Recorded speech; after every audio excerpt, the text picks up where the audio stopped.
দেখেন, হায়াত মৌতের মালিক আল্লাহ, ন্যূনতম সিকিউরিটি নিয়ে চলাও হলো সুন্নাহ।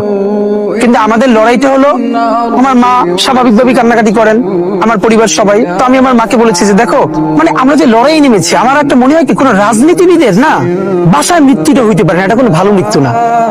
যিনি রাজনীতি করেন, যিনি লড়াই করেন, যিনি বিপ্লবী, যিনি সংগ্রামী, তার মৃত্যুটা হবে একটা সংগ্রামের মধ্যে দিয়ে, একটা রাজপথে, একটা গ্লোরির মৃত্যু।